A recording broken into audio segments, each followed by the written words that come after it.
Comme chaque année, de nombreuses personnes s'étaient rassemblées pour célébrer les cérémonies commémoratives du 8 mai 1945. Suspendues durant 2 ans à cause de la crise du Covid, habitants, élus et représentants se sont réunis au tunnel de l'Arcelaz en mémoire du drame du 22 août 1944. Ce jour-là, 4 Eujariens ont perdu la vie, fusillés par l'armée allemande. Une cérémonie émouvante à l'heure où la guerre sévit sur le continent européen. C'est le message que j'ai voulu un peu faire passer ce matin lorsqu'on s'est retrouvés au tunnel des 4 Eujariens. C'est celui finalement de se dire que depuis quelques années on avait peut-être oublié ce qu'étaient les conflits, ce qu'était la dureté de conflits sur notre sol européen.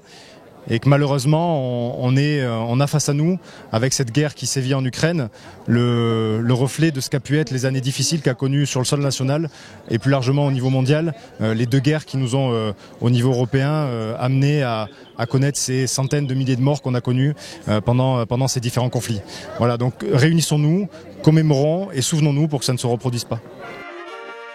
Ils étaient nombreux pour la suite des cérémonies à Saint-Jean-de-Maurienne. Une cérémonie transfrontalière avec la présence de la délégation italienne. L'occasion pour le maire de Giaveno d'insister sur les liens forts qui rassemblent nos 2 pays. Voilà une belle cérémonie qui a aussi associé avec le jumelage que fait Saint-Jean avec Giavone, le maire. Donc voilà, les symboles sont forts et c'est important de se réunir avec ces symboles-là aujourd'hui. Des cérémonies qui marquent la victoire des Alliés sur l'Allemagne nazie lors de la Seconde Guerre mondiale. Un devoir de mémoire important pour les futures générations en ces périodes de troubles.